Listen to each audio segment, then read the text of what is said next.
The irony is that these defendants, especially McLean, will receive better treatment incarcerated in the penal system in Ohio than these three defendants gave and treated to Takoda Collins.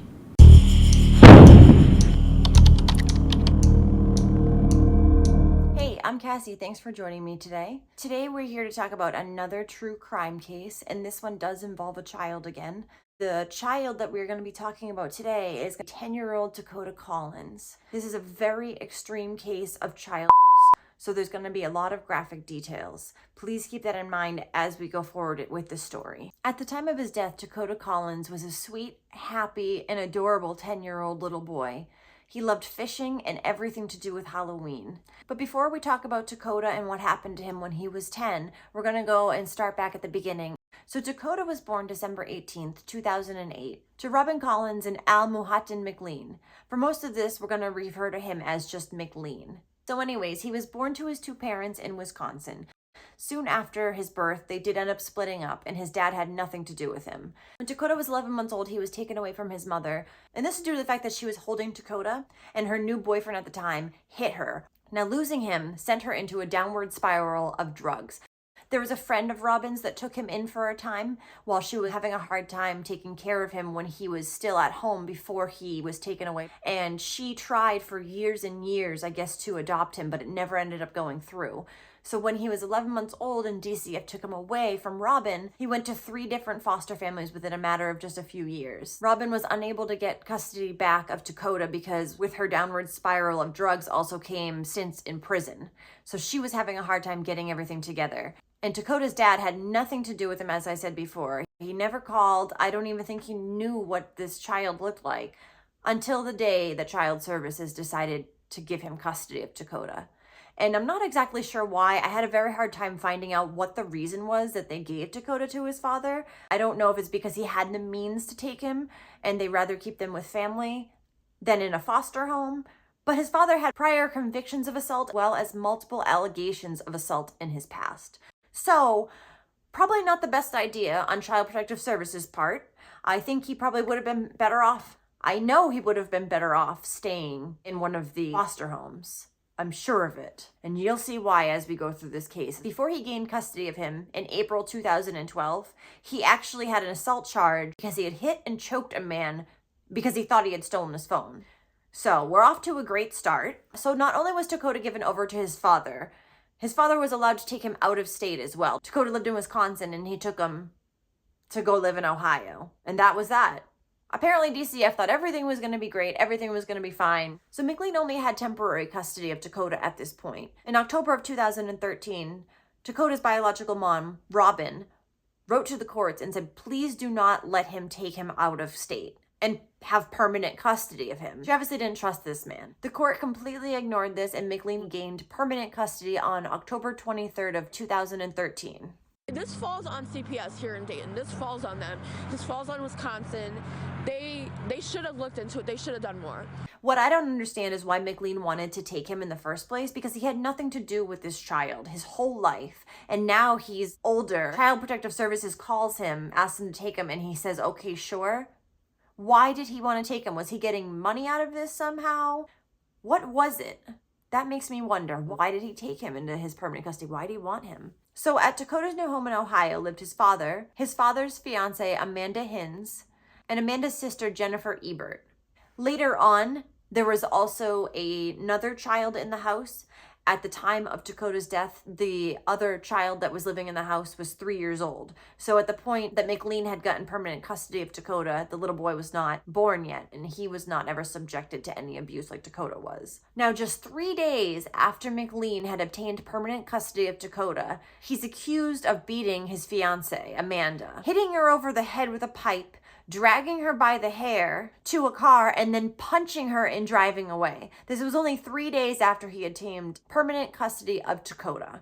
It's not looking good, and there's no child protective case open in Ohio for this man. There's no suspicion yet. So in August of 2014, Takoda started kindergarten at Horace Mann Elementary School in Dayton, Ohio. Now, there's mention in some reports of Takoda having an older brother as well that lived in the house. I'm not 100% sure if he did or didn't, but it says that the teachers called numerous times to Child Protective Services about Takoda and his older brother because they had concerns. The teachers began noticing that he was coming in and he was thinner, he started to have poor hygiene, he had many injuries, and he just looked malnourished. One of these times was in February of 2016. The teachers had called and reported this to Child Protective Services, and the police were sent out to the house to do a wellness check. Nobody answered the door, so they left. That was it. There was also times that Child Protective Services came out to the house, and McLean pretended like they weren't home. So when they called to try to say, hey, are you home? We're here for your appointment. He would go ahead and say, no, I got to reschedule with you. So the surprise Child Protective Service visit turned into a scheduled visit, which meant he had time to prepare Takoda to say exactly what he wanted him to the Child Protective Services. So he prepped him and made sure that Takoda would tell him that he was happy and everything was good in the house. Well, let me tell you, everything was far from good in this house. This picture was taken while he was in McLean's custody. You can see the bruising already on his forehead. You can also see just how unhappy Takoda looks compared to the other pictures. When Takoda told the social workers that everything was going great and he was happy in the home, after the social workers left, McLean would be so enraged that they even came in the first place that he would take it out on poor Takoda. He beat him, kicked him, threw him, punched him, and body slammed him. Takoda's older brother also lived in the house. There's not a lot of mention of him. However, it does say that in August of 2016, he ran away from home as he was being abused as well. When he went to police and told them that he was being abused, for some reason he was brought back home anyways, and McLean punished him by making him hold a backpack in the living room full of heavy books for hours on end. So the police decided the best thing for them to do was to bring him back to the house and just call Child Protective Services and have them go out there at some point. At that time, they also tried to search the house. However, McLean had his pit bulls off the leashes, so they decided all set, nope, and they walked away and left yet again. So there was numerous calls, like I said, made about what was going on in the house. But the police and Child Protective Services failed Takoda. They failed him miserably. So for a while, when Takoda started living there, he had a room in the house. However, when the other child, the younger child, was born, Takoda's room was given to him as well as his toys, and Takoda was forced to move up to the attic. So Takoda was up in the attic with nothing, no belongings. So around 2017, Takoda started going to school and he was reeking like urine and feces. Not just bad hygiene at this point. He stunk, and the teachers noticed it. So they were trying to help him out. They were getting donated clothes. They even had a washer and dryer at school so that he could wash his clothes. And the school nurse tried to help him as well because she saw that he had injuries and bruises. However, McLean was having none of this. He didn't want anybody helping Takoda because he wanted Takoda to suffer. He wanted to abuse this boy, and he wanted nobody to get in the way of that. So he told the school that the nurse was no longer allowed to help out Takoda at all. He was not allowed to go to the nurse's office. Now, the nurse said she had never seen this in her entire career. She had to keep it on the wall saying, do not treat Takoda Collins. How that's legal, I have no idea. I feel like right then and there, the school should have called Child Protective Services and they should have gone out and taken him from the father. There's no reason why you wouldn't want the school nurse to see and treat your child. He said for no reason. So he gets a major injury at school. Nope, don't go to the nurse. Suck it up. So of course his peers were constantly ridiculing poor Takoda. So at home, he wasn't getting any love.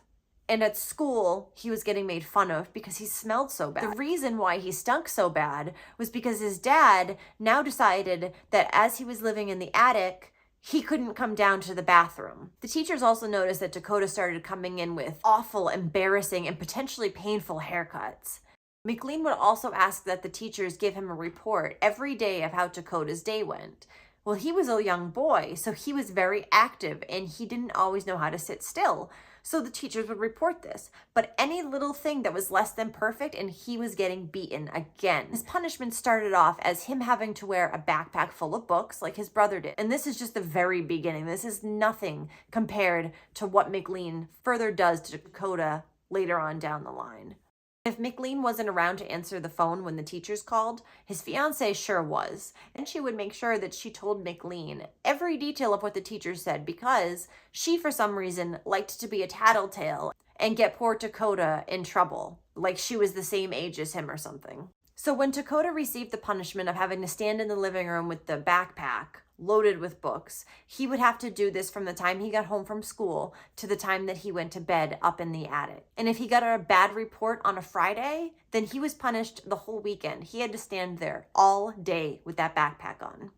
Finally, McLean decided he was done with the school trying to intervene. He was sick of it, it pissed him off, and they pulled Takoda from school in May of 2018, saying that they were going to homeschool him. Nobody was homeschooling him. McLean just wanted him to be subject to more torture at home and didn't want to get in trouble for doing it. School was the only time in this poor child's life that he was able to breathe and get away from this monster that was torturing him. And now that was taken away from him too. Just like everything else in his life at this point. So now that he wasn't attending school anymore, he was confined to the attic all day long. McLean also decided at this point that he was going to take away all of Takoda's clothes. He left him with no clothes at all. He would have to stand up in the attic naked all day long, most of the time in McLean's torture poses. This often consisted of Takoda standing there naked and bending over, touching the floor with his hands, and standing there for up to 20 hours a day.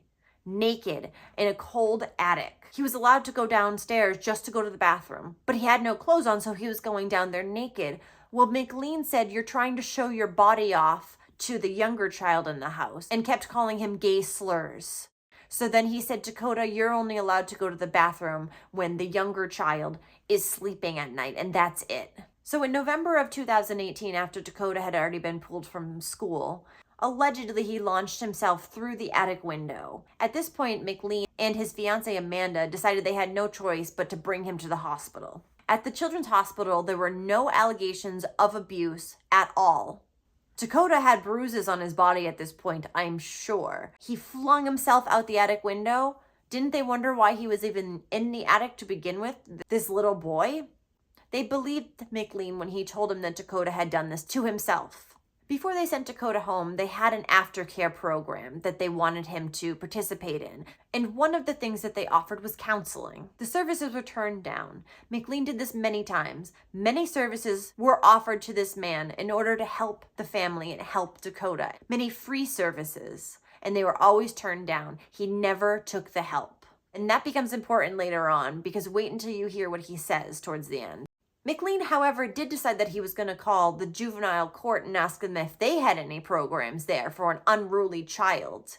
They said that they did. When he found out that these services were therapeutic and not going to lock Takoda up in a cell, he said, never mind, all set. He wanted him locked up, whether he was at his house or whether he was somewhere else. Why? If he's not your responsibility anymore, why do you care? Why don't you call Child Protective Services and say, I can't have him anymore, take him away, instead of beating the life out of this child? So once they got home from the hospital, Takoda was relocated to the basement temporarily, while the window was fixed up in the attic. And by fixed, I mean boarded up, completely boarded up. So now, the one thing that Takoda had left, sunlight, was also taken away from him. They also put a lock on the outside of the attic door to prevent any future escape attempts. As I had mentioned earlier, McLean decided that he wanted Takoda to stand in these torture poses most of the day. The one that I read about the most was him standing up and putting his hands on the floor in front of him, naked, and standing there for up to 20 hours a day. He also decided to place cameras up in the attic, so he didn't have to be up there making sure that Takoda was doing exactly what he was supposed to do. McLean could watch him from anywhere in the house. So Takoda had no room to breathe whatsoever. He was tortured and abused 24/7 now at this point. He was living in a hell, absolute hell. So if McLean wasn't around because he was at work, Amanda's sister Jennifer was home all day. She didn't work, she didn't have a car, so she would report to McLean if he moved out of the torture poses or if he did anything wrong so that he could get beaten later. And Amanda would do the exact same thing when she was around and McLean wasn't available. She would make sure she told him exactly what Takoda did wrong so that he could get beat later. Apparently, she liked to see this poor boy suffer. The detectives actually recovered an iPad from the house, and on that were hundreds of pictures of Takoda in his torture poses. years worth of pictures of Takoda in these torture poses. He was dealing with this for years on end, hours and hours and hours a day. It's unimaginable. So since Takoda was not allowed to go to the bathroom for most of the day, he was only allowed out for a few hours at night, he started having to go to the bathroom upstairs in the attic. Now, he wasn't given a bucket or anything, so he was just urinating and defecating anywhere. Well, McLean was not happy about this, even though he was the one who put him in the situation to have to do this in the first place. So at that point, McLean decided he had a new form of torture for poor Takoda. He was going to make him eat his own feces. He told Takoda to eat the feces. Takoda would not do it. No human would do that if told. Well, he beat him. Takoda still wasn't doing it. So what McLean did was put on a glove, pick up the feces, and he shoved it into poor Takoda's mouth and made him eat it. So from that day forward, Takoda did that exact thing. He ate his own feces because he knew it was expected of him from McLean, or he was going to get an even worse beating. McLean later told detectives too, after he got caught, that Takoda did this on his own accord. On the day before Takoda's last day alive, which was December 12th, 2019, McLean had gone out drinking and came home in an absolute rage. Who was the target of his rage? Takoda, of course. So Amanda testified that that night she had fallen asleep on the couch, but she was woken to Takoda screaming, "No, please, no more," like he often did when his father beat him. And she saw him punching him in the stomach, and she went back to sleep. The next morning, December 13th, 2019, Takoda was extremely sore. He had bruises everywhere. So when his father called him to go downstairs to use the bathroom before the other child woke up, he leaned onto the wall and the railing and was walking down slowly because he was hurting so badly. He couldn't do anything else besides lean on the wall and go slow. But McLean got angry because everything made this man angry. Takoda wasn't moving fast enough. So he elbowed him hard in the back and grabbed him and dragged him back up to the attic. Once in the attic, McLean yelled at Takoda to put away his lawn chair bed. Oh, I did forget to mention that. Up in the attic, the only thing that Takoda was given was a dirty old lawn chair and a tarp. That was his bed and his blanket when he was allowed to sleep. McLean told him to put away the lawn chair. Well, Takoda didn't move fast enough. Once again, Takoda was injured from what he had done to him the night prior. And of course, McLean was pissed off by this again. So he decided he was going to beat Takoda again. At this point, he forced Takoda to lay down on his stomach, and he stood on the 10-year-old's back and started pushing his full weight down. At one point, he even reached his hands up to the ceiling so that he could crush him even further. After that, McLean decided to go back downstairs and just watch Takoda on the monitor. However, the entire time he was yelling upstairs, "Mama's girl," and calling him girl names and homosexual slurs. For no particular reason at all, McLean decided that he was going to go back up and punish Takoda further. One of his parenting techniques that he often used, and that he was going to use this time, is he took hot sauce and he put it on his rectum. And he would readily admit to using this as a parenting technique because Takoda was out of control. Like, this is something that's normal. So after he did this, he decided to throw Takoda around a little bit more and then grabbed him by the ear and dragged him downstairs to the bathroom. Once in the bathroom, McLean told him to take off his shorts and clean them as they had been dirty. And once again, for the third time, Takoda was not moving fast enough for McLean. So he took him and he forced him under the water and told him he was going to drown him. Amanda says that she heard Takoda splashing around in the water and gasping for air, yet she did nothing again. Takoda was taken back upstairs for the last time. Amanda was watching from the monitor, and she saw Takoda upstairs in the attic laying on his lawn chair. She also saw McLean standing behind him making a repetitive motion with his arm. She figured he was just doing the hot sauce technique yet again. However, she later realized that what McLean actually was doing was sodomizing the child with a broken chair leg. He came downstairs and he tossed it behind the dresser after he was done, and that's when Amanda realized what had happened. Poor Takoda, that was all that his body could handle. He took his last breaths. McLean later testified that he brought him down to the bathtub and washed him off. He says that the injury he created with the chair leg wasn't that bad. It was just a little bruised and swollen. Autopsy later revealed that this was very far from the truth. McLean also tried to tell police later that Takoda had shoved the chair leg up there himself, and McLean had to wrestle him to get it out of him. And when he did, he pulled it out and blood squirted out. This is absolutely horrendous and disgusting, and the fact that he thinks that he can blame Takoda for all of this, for doing all of this to himself, is absolutely insane. McLean finally realized that Takoda was non-responsive. He wasn't going to be able to wake him up for another round of beatings, so he called 911. The 911 call is very disturbing. You can tell that he's not upset in the least. He actually starts gagging at one point when the 911 operator tells him to go over and give CPR to Takoda. He starts gagging and says, "It smells like something's rotting in there," referring to inside of Takoda's body. He also focused on telling the 911 operator how difficult of a child Takoda was and how hard he was to manage all the time. Instead of the fact that Takoda wasn't breathing, he took that time to tell the operator all these things. I'm going to put the 911 call in here. It is a little bit long, so you can skip through it, but I did want you to be able to hear it because it's unbelievable the way that he just shows so little remorse and so little care for this child and does nothing to disguise it, not from the 911 operators, not from the police. 911, what's the location of your emergency? Yes, my son is unresponsive right now. Your son And I is need Hold on. What's your address? I'm sorry, what was that? What's the address where he is? The address is 1934 Kensington Drive. 1934 Kensington? So you said your son is Yes. Okay, you said your son is unresponsive? Yep. Okay, how Yes. old is he? He's a child with a lot of medical issues. So what he do is he'll just not have his... Stop, just for a minute. How old is he?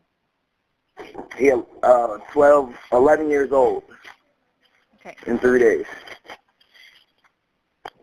And when you say he's unresponsive, is he breathing? Yeah, but barely. I mean, he got skin tone. Okay, just stay on the line with me for just a sec. Let me get him started, okay? Okay, thank you. Mm-hmm.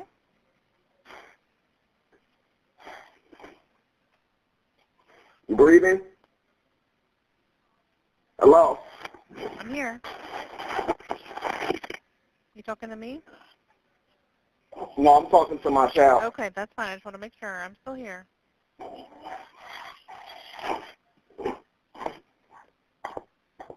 All right, they're on their way to 80, stay on the phone, 1934 Kensington Drive, right? Yes. Is that I'm blowing in his breath, Okay, and it smells real rotten in the inside of his stomach. Okay, is that a house or an apartment? It's a house, ma'am. Okay. So if he's breathing, let him breathe. So what I want you to do, I need you to lay him flat on the ground just for a minute, okay? Lay him flat on the ground so we can check his breathing, okay? Okay, he's laid out on his ground now. Okay. He's on his back? Yes. Okay. So I need you to check to see if his chest is rising, like look at it. And is it rising up and down, rising and falling like he's breathing? Check that and then let me know. And also if you can feel or hear any breath out of his mouth or nose. No, it's not rising up and down. Okay. You said we're going to go ahead and start CPR, okay? So keep him laying Yeah. where he is, okay? Okay. He got something coming out of his mouth. Okay, what's coming out? What do you think is coming out? I'm not sure what it is. Okay. I want you to turn him on his side. Turn him on his side. That way, in case he vomits, he doesn't choke on it. So go ahead and turn him on his side, okay? Okay. I did. Can you clean that out of his mouth a little bit? Take your fingers and clean it out of his mouth, just so he doesn't choke on anything? Yes, ma'am. Okay. Yes, ma'am. Let me know when you've done that, okay? Yes, ma'am. Whatever in it coming out very, very rotten.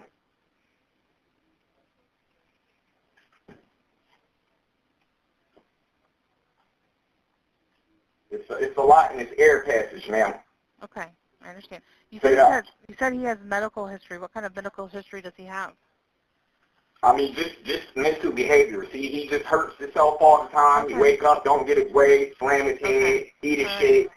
All right, I understand. Okay. It never ends. Okay. So is he still on his side? Is he still on his side? Yes. Okay. Are you cleaning whatever you can out of his mouth? Yes, ma'am. Okay. Do you think he could have taken anything, or you have no idea? No, I don't give him access to anything. Okay. Go ahead. I know he likes to eat his own poop and Okay. lay in his own pee all day. Okay. He won't stop at no cost. Okay. You all right? Is he responding to Breathe anything at for all? him. Is he breathing?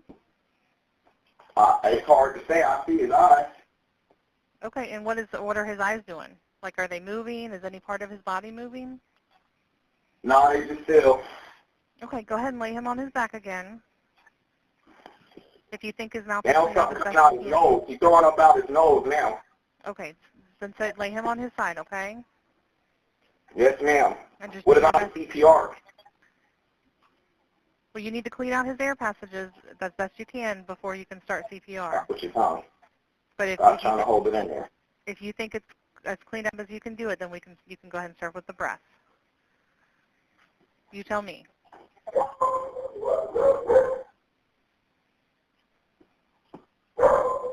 Is there anyone else there with you, sir? No, ma'am. Okay. Is the door unlocked? Yeah, the front door is unlocked. Okay. They're on their way. Okay. You're going to start breathing into his mouth, right? Yes, ma'am.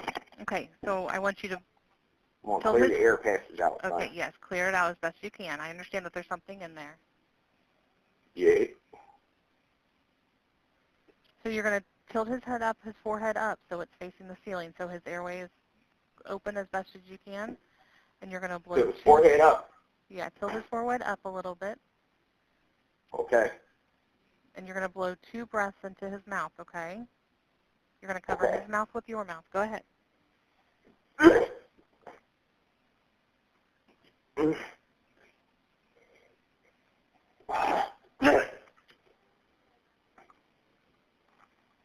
Oh, God. Okay, and tell me if you see anything that's different. Is he breathe like his watch his chest? And check for any No, ma'am. Okay. Then you're going to continue to give him mouth to mouth.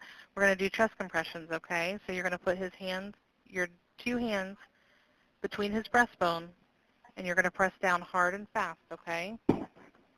Yes, ma'am. So go ahead and continue doing that. You're going to count 1, 2, 3, 4, 5, 6, 7, 8, 9, 10, 11, 12. Can you count with me? Tell me when you're doing it, please. Yes. 1, 2, 3, Okay. 4, 5, 6, 7, 8, 9, 10, 11, 12. Okay, go ahead and give him a breath, okay? When you breathe in, if you can face his chest and see if you can see his chest rising up and down with your breath. Nothing. Okay, I want you to go ahead and continue with the chest compressions, okay? And we're going to go ahead and count. No air. No, just go ahead and do with the chest compressions right now.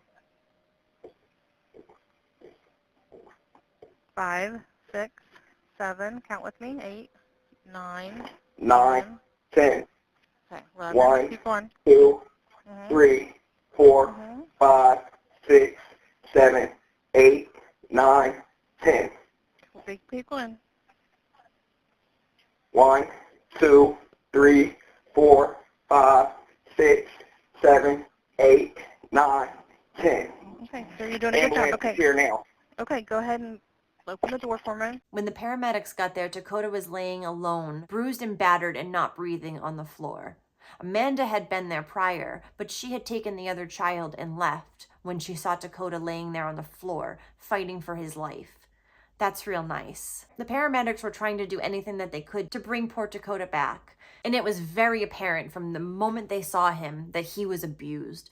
The police took McLean out on the porch and started talking to him. And the whole time, he complained yet again at what an out of control and unmanageable child that Takoda was. He also tried to explain away all the bruises by saying that Takoda had done all this stuff to himself. He knew that trouble was coming, and that was the only way he knew how to cover his tracks, or so he thought he was. He also, at this time, decided to tell the police that Takoda liked to eat his own feces. When the first response team told him that Takoda was deceased, his response was, "All right, I tried to get you guys here as fast as I could." That was it. Takoda was brought to the local children's hospital and he was pronounced dead. There was nothing they could do to save him. McLean was arrested immediately. And get this, Child Protective Services said that they did not have an open case on him at that time. Where we begin with breaking news tonight in the Takoda Collins death investigation. Today, the Montgomery County Commission announced an investigation into children's services. 2 News reporter Adam Wright live in the newsroom with more on this breaking news. For weeks, our team has been asking for interviews or comments from Children's Services as we've uncovered more than a dozen instances of people reporting concerns that Takoda Collins was being abused. Today, the county revealing it launched an internal review earlier this month. Montgomery County Commission President Judy Dodge saying in a statement released Wednesday, quote, "The county commissioners have launched an internal review into how our Children's Services Agency handled reports of abuse and neglect in this case." On December 13th, Takoda Collins was pronounced dead. His father, Al Mutahan McLean, the father's girlfriend, Amanda Hinsey, and her sister, Jennifer Ebert, are accused of extreme abuse. The county's review was opened on January 2nd. County Administrator Michael Colbert is charged with running it. Commissioner Dodge went on to say, quote, "We are committed to seeing this process through and making any necessary changes to our operations to help prevent another senseless tragedy." Several weeks ago, Children's Services told us there was not an open case at the time of Takoda's death, but subsequent research, interviews, and FOIA requests show Collins's Horace Mann Elementary School teachers reached out to Children's Services 17 times with concerns that Collins's father was abusing him. Since those reports were unveiled, Children's Services has declined repeated requests for an interview or comment. Once there was a pediatric doctor, Dr. Leiker, who specializes in pediatric abuse, who examined his body. He said he was covered head to toe in bruises, had hundreds of abrasions and lacerations to his face, head, mouth, neck, chest, abdomen, back, buttocks, arms, legs, hands, and feet. None of these injuries were consistent with self-inflicted harm, like McLean was trying to get everyone to believe. They were a result of severe torture and abuse. The doctor even noted that he saw places on Takoda's body that had bruises that were very difficult to bruise, such as his chin, his inner lips, his forehead, and his nasal opening. He had bruises there even. And not surprisingly, many of the areas that he had bruises in were in defensive areas, on the backs of his arms and on his back from trying to protect himself from being beaten.